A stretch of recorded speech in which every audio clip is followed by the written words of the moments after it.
And hello, everybody. You're very welcome to a new episode of Redefining Cybersecurity.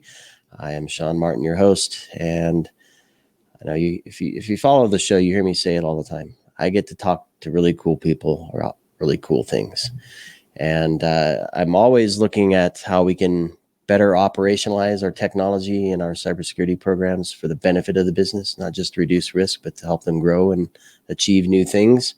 Perhaps even innovate and offer new services to their customers and partners. Not always easy to do. Of course, the person at the helm of those programs typically is the Chief Information Security Officer. And I think there's been a shift in the role, of course, the weight on the shoulders of the person in that seat, and perhaps even the number of seats available and the number of people trying to get a seat in that role. And it's an interesting time, I'll say this. And I'm thrilled to have my guest on, Phil Beyer. Thanks for joining me, Phil. It was my pleasure, Sean. Thanks for having me. Yeah, it's always good to see you, my friend. And I've been, I know it sounds nerdy, but I've been dreaming about this topic since you and I met a few weeks back and discussed it in a little bit of detail. And I think it's been an interesting conversation. The whole point for me is kind of the state of the CISO job market. Yeah. What that looks like from an employer perspective and a candidate perspective. Right. But for me, it's also, I think there are some tells in the interviews from a question and presentation perspective that might paint a different picture of the state of the cybersecurity program compared to what those in the role might think is real based on what they present to their peers and the board compared to how they discuss the program with a candidate. So yeah. That's my perception. I'm excited to dig in to see where things go with this. Phil, for those who have not met you yet, maybe a few words about some of the things you've been up to. I know you well. We're good friends and engaged in a number of different things, but I want my audience to know how amazing you are. Right. So, I don't know about the amazing part, but, yeah, you are. Certainly the friend part. Absolutely. Hi, folks. My name is Phil Beyer. Until about this time last year, I was head of security at Etsy. That was my most recent role. So led a wonderful team, amazing, very talented team, very engineering driven and in a very dynamic part, right? The growth of Etsy through the pandemic was incredible. It was a great ride to be a part of. Wonderful organization. Can't say enough good things about Etsy overall. Before that, I was in a variety of security leadership roles.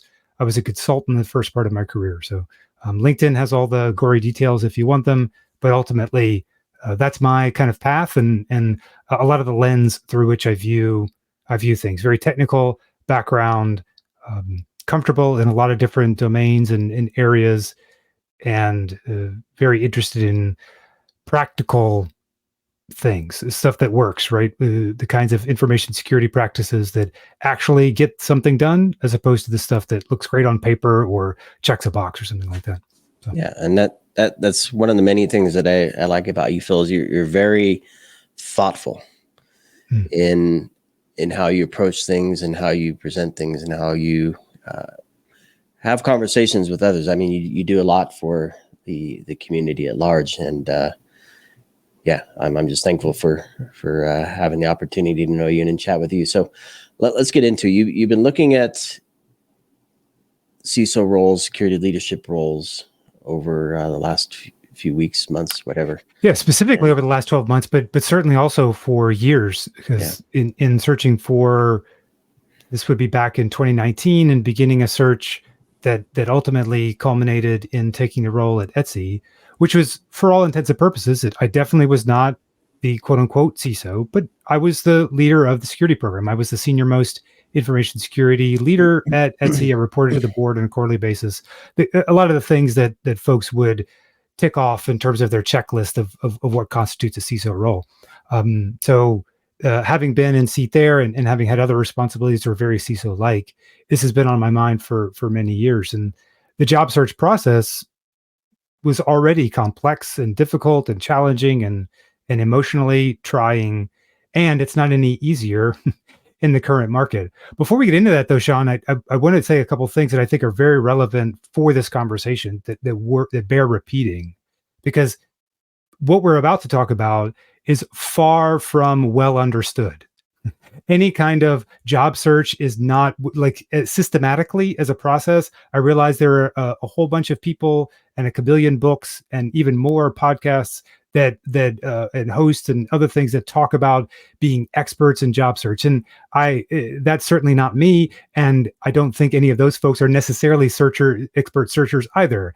It's very much a non-scientific process, or unscientific or something, in the sense that we can't control it, we can't measure it, we can't test it. Like we can't approach it with a scientific method. So it's very easy to. The first thing here is caveat emptor, right? The buyer beware. The disclaimer is anything that we're about to talk about. It's not like I have clear conclusions and a bunch of guidance to give people, oh, do this X, Y, and Z, and everything's going to be okay. Because that's certainly not the case, even in a perfect job market, or even in a very well-established and a stable CISO job market, which is the opposite of what we're in right now. Yep. And I'll just make a comment there, because I don't think the goal here is to give advice for seekers. I think your experience paints a picture that I don't think many might think about. Yeah, absolutely. And that so since we've kind of inserted that disclaimer caveat, then I feel comfortable talking. But a lot of times when folks, including myself, if I'm not careful about it, when we talk about these things, we can almost lead the listener, or lead the audience, or lead the group of people we're talking to come to some sort of conclusion. And while I might and do intend to share things that I think are relevant and important and useful for folks, I don't think that they're gospel, or I don't think that they're clear, especially in your own experience. So, well, you're in the right place, because the whole point of Marco and I's vision for ITSPmagazine, and my show in particular as well, is to get people to think. Exactly. There's no one right answer, and sometimes there isn't even an answer. Sometimes there's many. Good. And I guess to tie back to yes, there are a lot of numbers and data that people and organizations can pull to say this is how things look from a market perspective in a role, whatever. There is science behind that, but ultimately it's a person talking to a person who's hiring for a job that they're going to do, that, by the way, has a culture. Exactly. Yeah, that is not scientific. And so to put any plan in place based on pure numbers and data is going to be problematic, in my opinion. So all about getting people to think. So let's good. Where do you want to start, Phil? Yeah, here's the thing that I'll say that will kind of color the conversation. I think this is the first employer's market for CISOs. So if we talk about like a real estate market, right? You go out and say it's a buyer's market. Well, then, which is not what the case of buying houses right now. It's not a buyer's market. It's a seller's market, right? So that kind of economic model we tend to understand. This is the first time in my observation. It's a lender's market. Yeah. Okay. Good point. Good point. The folks who are making money are clearly the folks who are going to benefit from the high interest rates. Yes. This is the first time for CISOs, not necessarily for cybersecurity, all cybersecurity professionals, but I would say definitely for CISOs. This is the first time that it's been an employer's market, because right now the demand is lower than it's been in many, many years, if not ever, but definitely lower than relatively than it's been in the past few years. And the supply is very high. So the supply of people on the market is higher. And this is even with your, you did interview. So I've complimented you before, and I'll compliment you here on air, that the CISO Circuit series that you do with Michael Piacenti of Hitch Partners is amazing. And for the folks listening, you probably have already listened to that series, but if you haven't, stop right now and go listen to the first 3 there in that series, because the guidance that Michael is giving, that's much more statistics based or data based in sense of his sample size is much higher. But I can just regurgitate here based on his information that the number of people, the number of available CISOs in the market is a ton higher based on his experience than it really ever has been. And that kind of putting together those things, that yields in a very simple economic understanding of it's an employer's market. So Yeah. that supply versus demand dynamic really is at play here. It has implications for us, but that's really what's driving a lot of this aspect of it. Yeah, and I think I've also seen or heard of CISO roles being cut and people in leadership underneath them given the responsibility, but not the title necessarily, and they're not replacing the role with somebody else. So I think we see more people entering the market as CISOs and not as many positions as well. Yeah. And then there's a lot of factors there too that we talked before we started about the weight on the shoulder of the person in that seat, the responsibility, the liability, that's growing as well. And clearly that's not, and we're not going to solve that problem here. And you've talked to, even recently, have talked to folks who are working towards not necessarily solving the problem, but addressing it. All these liability issues, certainly, they're not going away anytime soon. And whether that ends up affecting the person in the seat or the people looking for the seats or what have you, I think it's a relevant part of the conversation. It's just not necessarily something that's going to make or break the search, right? Because the search, you're either in the market for a CISO role, literally like me, you're on the market, or you're in seat somewhere and you're looking for a CISO role next, or you're aspiring to be looking for a CISO role at some point in the very near future. All of those, in all of those cases, ultimately, in speaking from my own personal experience here, ultimately the liability issues just complicate the matter. They don't really make or break the decision. The liability issues mean, well, maybe I'm going to ask for more if I get to the offer stage. Maybe I'm going to ask for more, not necessarily compensation, but some more protections, like people have talked about, and we can point folks in the right direction there. But am I going to look for the kinds of things in a program that I'm comfortable with, or that I'm comfortable problems I'm comfortable solving, versus things that I'm uncomfortable working with. I think there are modifiers here, but ultimately it's probably not going to drive folks away from aspiring to be a CISO. Yeah, so it's a complex. I've not done it, so I'm only guessing here, but I'm assuming that the conversations are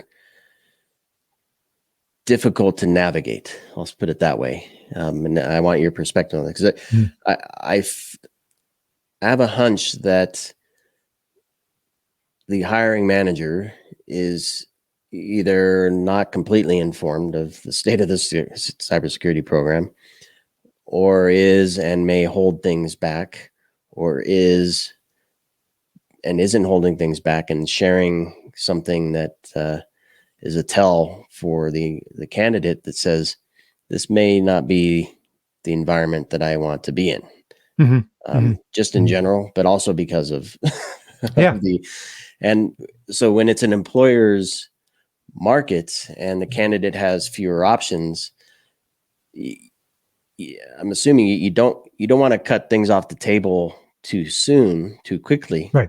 But you also don't want to put yourself in a position where you're in a role that the culture sucks, the manager is not great, the program is in shambles, there's no budget, that the company doesn't believe in it, it's purely for compliance purpose, whatever, pick your favorite thing there. So what are some of those conversations sounding like where you're trying to earn your spot there while also understanding what that spot really means? Are you going to go home happy or crying every night? It's a delicate balance. I think you're striking, or you're describing the balance accurately. There are a few things that I have used as guiding principles, if you will, that help me discern, is this the right thing to go after? versus something else. And a few of them are very they limit the funnel, if you will, right? So in kind of a sales funnel concept, like I have opportunities and I have things that I'm pursuing in terms of interviews or active opportunities versus getting to final round or offer or something like that.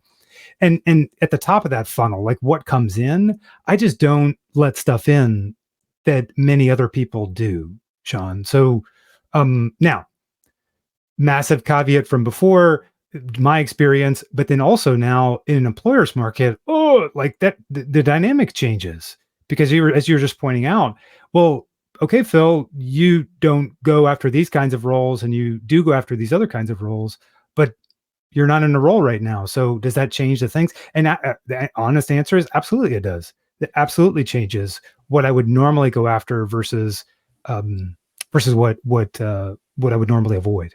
Do you mind sharing some of that? Because oh yeah, months ago we met again. I think there was we're in the city we met, but it was along the Hudson River there somewhere. We were describing kind of the ideal organization, what sector they're in, and so I don't know if you can describe what it was, why it was, and then maybe how things have shifted since, if they have at all. Yeah, there's definitely there's clear guidance from folks around doing a job search that it tends to go better generally for people. It tends to go better when you have an idea of the outcome you're looking for, not necessarily the job title, not necessarily the compensation, but even the target company, right? Target market, target size team. If you're a people leader, target kind of role.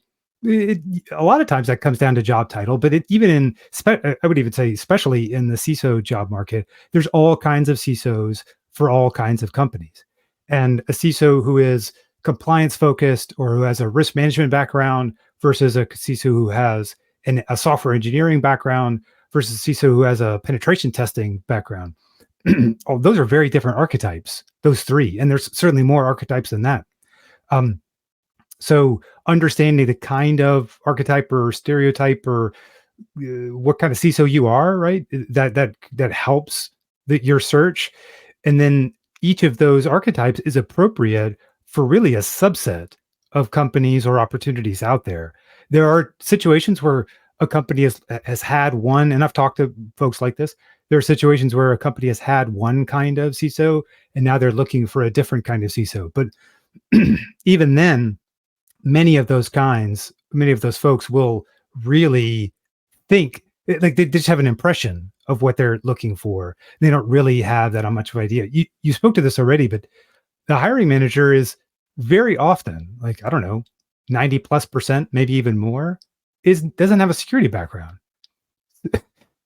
So unless they're working with, and again, call out to the kinds of recruiting firms that you're friends with and that both of us know, unless they're working with a very experienced recruiting firm, specifically in security CISO searches, they don't know what they're looking for, which makes it even worse in this employer's market. I mean, one of the key things that jumps out that everybody either complains about or mentions or talks about, but is even worse in an employer's market of any kind, is ambiguity of job descriptions.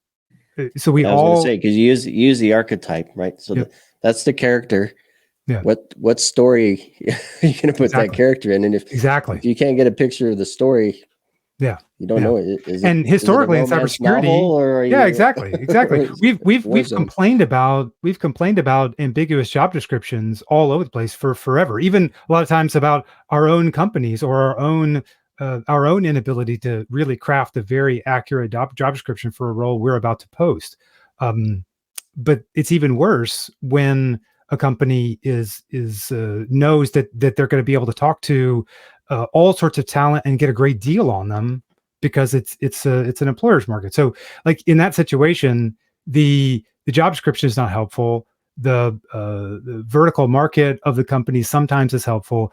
And if you can't work with a retained search recruiting firm, who are already kind of pre-qualifying, that's really why the reason why you want to work with what's called a retained recruiting search firm or retained executive recruiter is because they're paid in advance and they essentially pre-qualify the lead. This is different than most of the other kind of firms, or recruiters, which are called contingency. So if that's interesting to you, there's books about it and resources there. But that distinction tends to be my first criteria.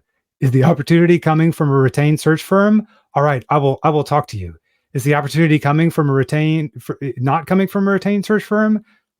I won't pick up the phone. It's really that simple, at least historically. That's not the case anymore for the reasons that we've just been talking about, but for me at least. But a year ago, 2 years ago, 3 years ago, up until this latest situation, my first decision making and only decision making criteria was: is a retained search firm involved? If so, I'll talk. If not, I'm not interested. Because all that pre-qualification and all the difficulty that we're encountering and that you're speaking to, Sean, about, well, what can I learn? What can I discern about the program through the interviewing process? What can I see through kind of classic open source intelligence, kind of searching through what I see online about the company? What can I hear from peers as I talk to them through the interviewing process? All of that is so much more complex when it hasn't been, when the lead hasn't been pre-qualified. So let's talk about the engagement. So something bypasses all the filters. Yeah, of course. I mean, on both sides, right? Because there's plenty of filters on the hiring side. I don't know, maybe a chat with somebody in the hiring role would be interesting as well. But I know in general, gazillions of candidates, a lot of filtering on the employer side, and then now from your perspective, a lot of filters. So it's a rare moment that the two align on paper, we'll say, right? And then comes the human element. And so what are those conversations like? And I'm looking at it from a couple of different things. So how are you presenting? How are you sharing your archetype that you want to be to them? And how are you, if it wasn't, hopefully enough was clear to say I'll take an interview, to know what the setting is, what the story is going to be. How do you find that those align? What do those conversations sound like? I guess what I'm asking. Yeah. I would say that right off the bat, if you're clear about, if you differentiate yourself, if one is clear about who you are and that kind of archetype, whether you use the word archetype, I don't know that I would necessarily use that for folks other than with a recruiter or something who probably understands that right off the bat and is even telling you, oh, based on what I'm hearing from you, Phil, this is the kind of CISO that you are. Oh yeah, okay, I agree with you, Mr. or Mrs. Recruiter. After getting past that kind of screen, the first opportunity I would think, and in my experience, to discern whether this is going to work, you're probably most often to a hiring manager after the recruiter. That's usually the process. Usually, if you make it through the recruiter, the door with the recruiter and the recruiter screen, you're most often talking to a hiring manager as that first conversation before you go into a longer, larger interview process with peers or with other stakeholders. And that conversation ends up being critical for the reasons you're speaking to. And that is this even going to work, right? Based on the way that I work, or the way that I think, or the way that I like to build a security program, or if I'm an aspiring CISO from years ago, that version of me, is this the way that I want to build a security program? Based on the questions that the hiring manager is asking, the things that they're interested in learning from you, and what they're willing to tell you about the person in the role previously, which is usually a fairly standard question early on if you haven't learned that tends to paint that very rough kind of impressionist style picture of what's going on behind the scenes. And if you figure out right away, and certainly I had this experience more than once, if you figure out right away that this person that is ostensibly hiring for this role, their attitude or their approach is very different than mine, not better or worse, just different. That's a clear sign right away that either they're going to dismiss me or decline me as a candidate, and then we'll both move on with our lives, or if they do advance me, I gotta understand from everybody else whether the impression I got of a hiring manager in that first conversation is accurate.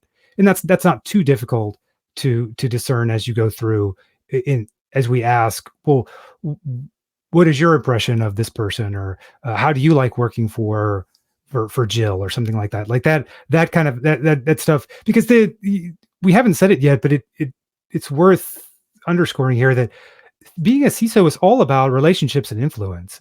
It's very rarely about knowledge, technical knowledge, or, oh, can you give the right answer when you're in front of somebody, like doing the calculus problem. It's not really about that like algorithmic technical knowledge. I realize that there are some exceptions. Certainly, there are some CISOs, or there are some roles where the intimate technical knowledge of an architecture or a particular market or something like that might really, like engineering prowess, might really make or break the role. I suppose that's possible, but I haven't ever been in that situation. And many of the people I've talked to, that's not the way that they describe it.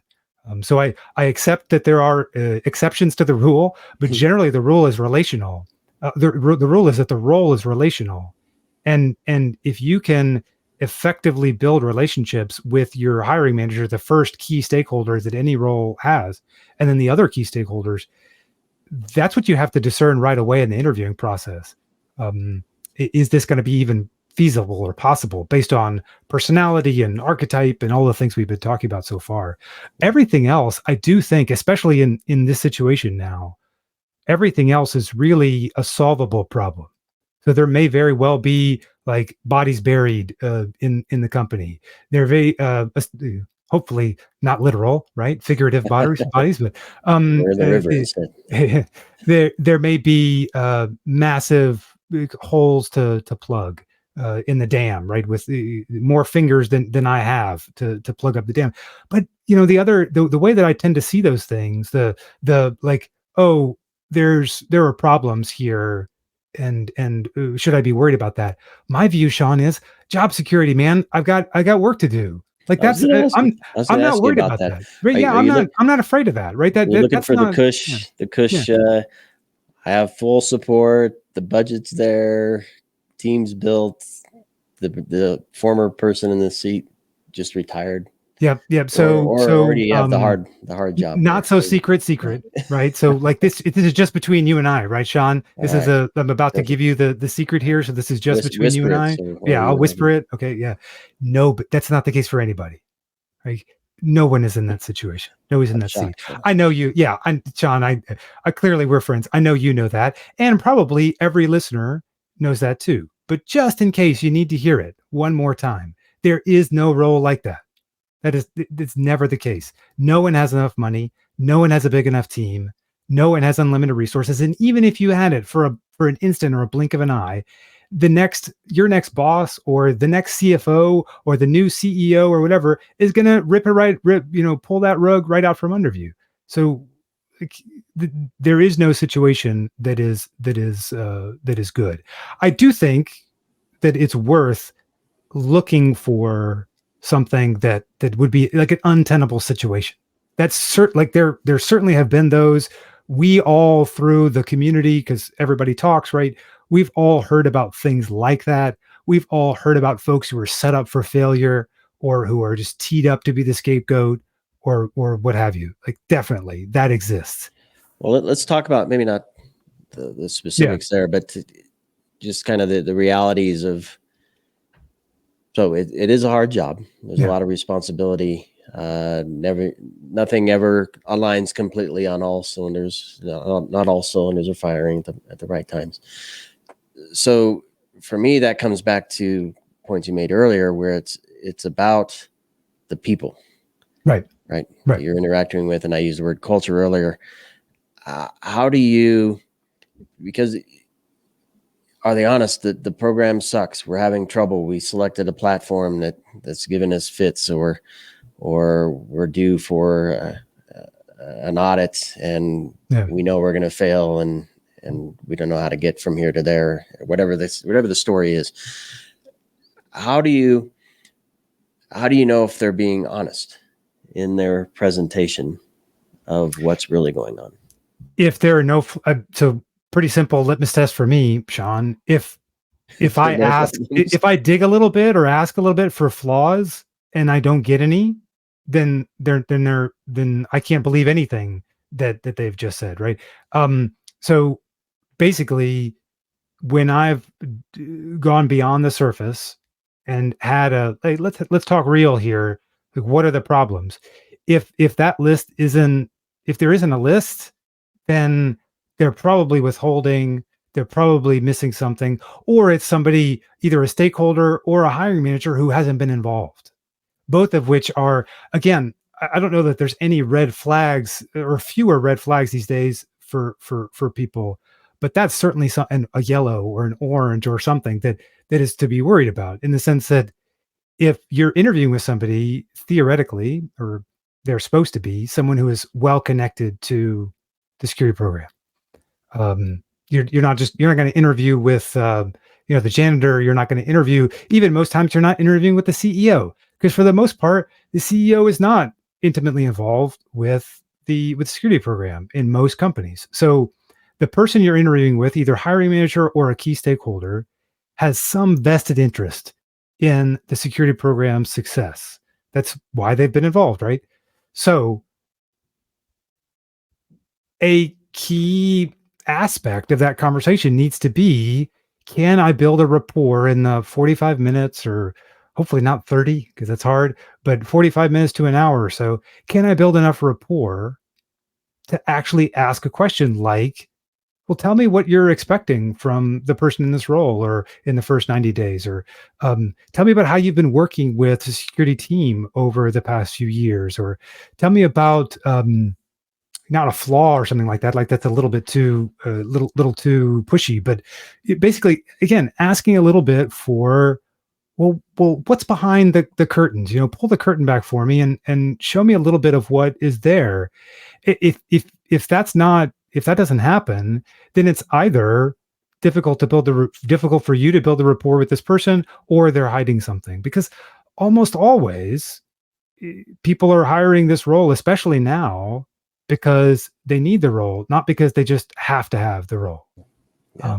At least for the kinds of things that we're talking about. Yeah. So I want to turn the wheel slightly now and take the off ramp to maybe the entrance on the freeway, depending on how you look at it, to the state of programs based on your exchanges with organizations. So where you've had conversations, where you believe truth was spoken, where you got some of the insights are with respect to, we're here, we need to get to here. We want this outcome. We're not there yet. These are the challenges we face. These are the areas we need help with. Yeah. What's the state of cybersecurity? Where are the biggest areas where organizations are struggling? Is it in AppSec? Is it in cloud security? Is identity a thing? What are some of the things that you uncovered? Yeah. I'll admit my bias right away, in the sense that, because my, again, archetype or type of CISO or whatever, because I'm a more technical and or engineering driven style CISO, those are the kinds of opportunities that people reach out to me for. So I'll try to eliminate that bias as best I can, but I'll admit it in advance here that that's oftentimes the kinds of conversations I'm having. When I'm talking to folks, it's usually because they've either had a CISO, or they thought they needed in the past a CISO that was more kind of compliance driven, or even risk driven. I realize we all should kind of focus on risk, so bear with me in the sense that there are definitely folks who grow up through compliance or legal or risk management, who have a different lens with information security than those who grew up through operations or IT or engineering. And in that latter case, when a CISO is brought in, or when they promote someone to CISO who really came to things with that compliance focus, even with the understanding that they want to be a very technical person, but when their focus is on compliance, when their focus is on risk management, then what ends up happening is the program doesn't achieve things that hiring manager or those leaders are expecting. Because so we should have to go on a brief kind of bunny trail here, that we often talk about security as being a very difficult job, purely based on the following: that when we do a great job, nothing happens, right? When security does really well at what we've set out to do, ideally nothing happens. It's a quiet day. And there's very few other roles in an organization, in the classic enterprise, that are like that. I suppose legal is kind of like that, um, and maybe there are a few others, but for the most part, that's not the case for operations. That's not the case for IT. That's not the case for engineering. It's not product. You know, you can go down the list. Sales, with like everybody. They're going for some sort of metric. They're going for some sort of, they're releasing some sort of a new thing, right? A new shiny thing for the customer. They're delivering some value in some way, shape, or form. The value we're delivering is intangible, very intangible. Yeah, massively so. And as much as this is the kind of the blunt truth that many of us need to hear, including me at different times throughout my career, the blunt truth is, as much as people like the idea of not having anything bad happen, they won't really pay for it. If people have had bad things happen in their lives, then they go buy insurance. Most of us don't, because of loss aversion and other kinds of cognitive biases, and mostly like availability heuristic stuff. If we've seen a wreck, or if we've been in a wreck, then we buy auto insurance, besides the fact that it's legally required. Similarly, we don't buy flood insurance unless I'm forced to in my house, or I've been flooded in the past. You get what I'm saying, right? Like we don't think of this risk until something actually happens. So for those organizations where something bad has happened, then they look to the CISO to, hey, make sure that nothing bad happens anymore. But that only lasts for a little while, just like all these other classic scientific studies of this particular cognitive bias. At some point, that runs out. At some point, not just keep the lights on, but keep everything quiet. That only lasts for so long. They only want to pay for it for so long. And so a lot of the job openings then event driven. They had to pay a ransom, or they lost data and had to report, or that's part of what I was getting to, that there are job openings because folks are not seeing progress in the security program that they would have anticipated or expected, because they to think of it this way, they're buying like a risk reduction. They're buying an insurance policy in the form of a CISO, but they also expect, Sean, to get something out of it. So like they're buying a policy for their car, but they expect that the car is going to get improved in a certain way, or like you get a new paint job, or get new wheels or get a replacement engine or something like that. I'm mixing my analogies, but the point being that they're expecting one thing and they're getting something entirely different. Really, what they're just getting is a very stable, dependable car driving down the road. They're not getting improvements. It's not flashy. It's not a sports car. It's not looking pretty and cool. It's not a differentiator. It's none of the things that they're expecting to get. What CISOs are often delivering is very dependable, very stable, and very, well, reduced risk. And when that happens, that's when the dissatisfaction starts to happen. It starts to be introduced at the stakeholder level of, yeah, but really this person or this program is not delivering for us.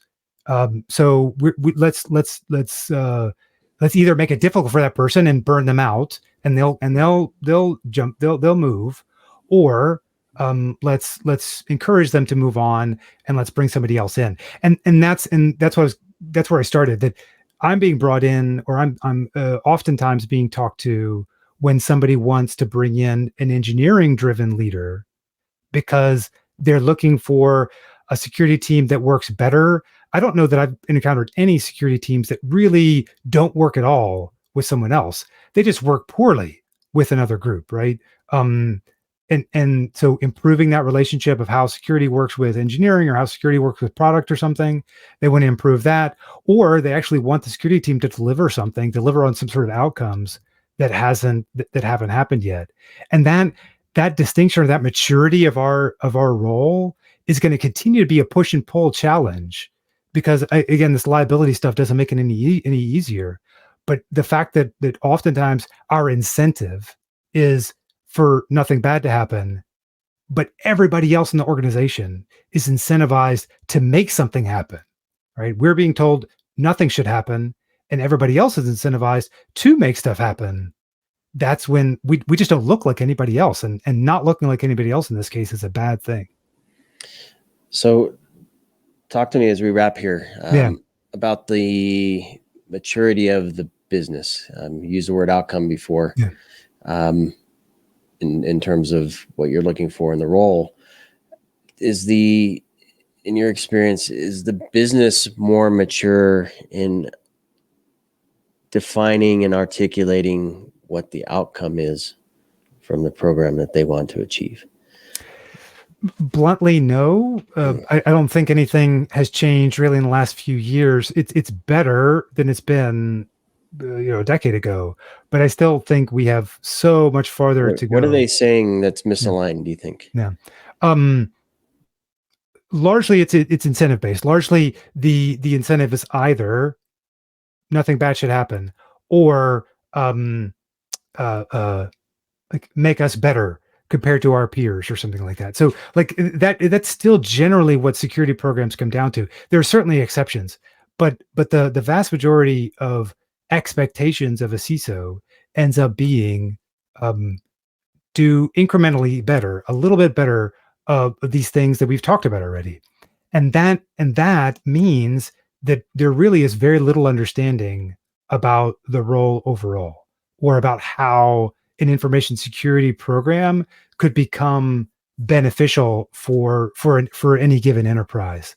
Because I do think there's absolutely opportunity. I don't think we're really stuck, as much as we haven't worked through this stage of immaturity when folks don't really know what they should be expecting from information security. It's similar to CIOs before, and probably before them, COOs or others.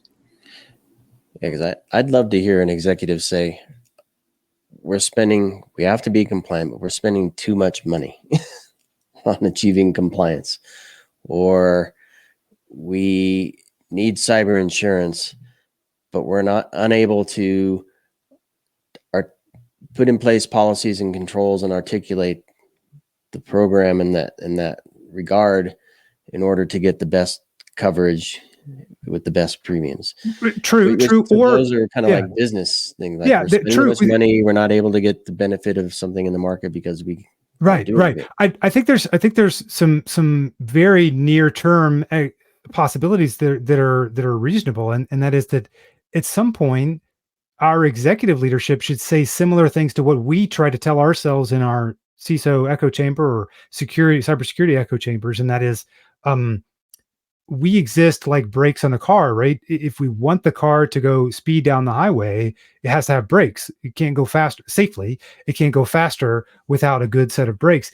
And we want to be that really good set of brakes, so that when AI happens, or when Gen AI happens, we can adopt it faster because our security team is adaptable, flexible, and can really help us accept that risk or enter into that risk in a smart way. Or our CISO team or our security program is a strong in some particular aspect of what we do as a business, and so we're able to advance faster without and make more money faster in some particular area, or pivot quicker. Like, that's really what we should be hearing from our executives. And this is not news. This is what we're telling ourselves when we are trying to articulate our value. but that's still not something that's articulate that's spoken back to us. When we finally start, when we finally start hearing that from CEOs collectively, not one individual, but collectively from CEOs, from CFOs, from chief legal officers or COOs, that's when we know, okay, we've reached that next level of maturity. When they're starting to speak back to us, my security program is intended to help me adopt technology in a safe way so that we can leverage technology faster to beat our competitors. And I'm just thinking, who is that? Like, If we can't say it ourselves, we can't get them to say it, and they're not inclined to say it. To me, it sounds like some business architect or something. well, I do think I'm just thinking of the car analogy. yeah, It's like yeah, somebody decided the better brakes we put on, the faster we can go, right, right? right, Because we right. can stop faster, or the way Yeah. we design the car, it can go faster, but also handle Yeah. the stoppage Yeah. better. Or So there certainly are some CTOs that talk this way, some CIOs that talk this way, some even probably COOs or presidents of organizations. Like there are a few, and I think the to describe the progress here that's relatively slow compared to what I want it to be, but probably not that slow compared to other professions, is when more of these examples of successful leaders or companies, when they win, then their peers look around and say, I wonder why, Sean, I wonder why they won and we didn't. How did we get beaten out by them? Because I thought we had a superior product, or I thought we really understood the market better than they did. Or like, and when somebody wins because of some sort of security differentiator or something like that, that's when it's really gonna take hold. And it doesn't have to be some massive crazy thing. It could be a bunch of minimal or a bunch of incremental wins around that start to. So like the image that I have in my book, or the image that I have in my head, is of Jim Collins writing Good to Great so many years ago.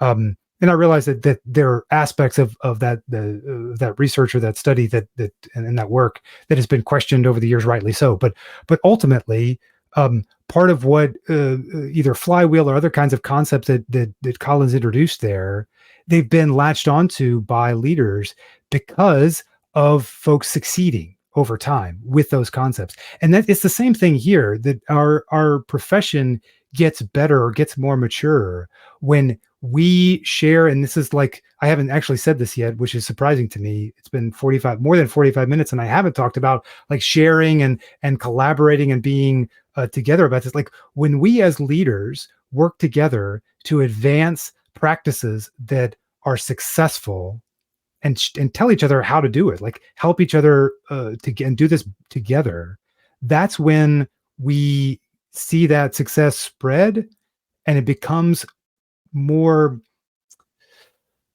We increase the awareness of those executive stakeholders. Like folks learn more about what works by seeing it happen in organizations and seeing leaders implement it. So like we're really all incentivized. It would be better for us to share common successful practices, not just the kinds of defensive style things like this countermeasure works or this product works, more like this program style or this program objective works. This approach to influencing stakeholders works. This approach to communicating value or communicating decisions to executive stakeholders works. That kind of a thing, that really benefits us in the long run as a collective group, because each of those executive teams or boards and others, they eventually see it all. It bubbles up and they say, aha, this is the time it worked, and these other times it didn't. So let's just do more of the stuff that works. Does that yep, make sense? no, I love it. No, I know, and I think you're onto something there. There's no question the community, but it's really those deep conversations that This is hard stuff. Yeah. yeah, I hope I'm not giving any impression, because I certainly think to myself, this is very challenging and difficult things.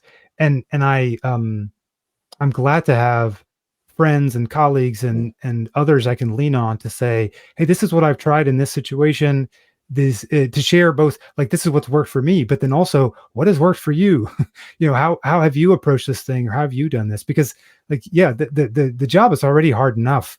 I don't need to make it harder by just relying on my own intelligence and my own experience, because then it's just going to fail even more spectacularly. So Well, it's even more fun if you can find something you can apply and see the outcome faster or better. yeah, absolutely. Yeah. There's satisfaction in that too. Yeah. Well, Phil, it's been great to catch up with you, and appreciate you sharing your insights over the last few months. And yeah, I know you're going to continue to do great things for the community and in your role, however, whenever, wherever you land, and whoever that is, whatever organization that is, they're going to be in a better position by having you on their team. I know that for sure. Thank you. And yeah, any final thoughts before we wrap? It's been an honor. It's great to be on here. It's great to be able to share these thoughts with folks. And if any of this is provocative in a good or a bad way, I welcome a conversation. By all means, reach out and let's talk about it, because I do think like I was saying, it gets better through refinement, right? We all improve, myself as well as everyone else. We improve when we refine these ideas together. So let's keep it going. And if this is something that's interesting, let's talk more. Yep, most definitely. Well, Phil, thank you so much. And for everybody listening and watching, please do subscribe and share and comment. Connect with Phil and share your thoughts with him. Post on social media what you think about this. What did I say that was lame? I know I said something that was lame. So let me know. and have a good old chat with Phil while you're at it as well. So thanks, Phil. Thanks, everybody. We'll catch you on the next episode. Thanks, everyone.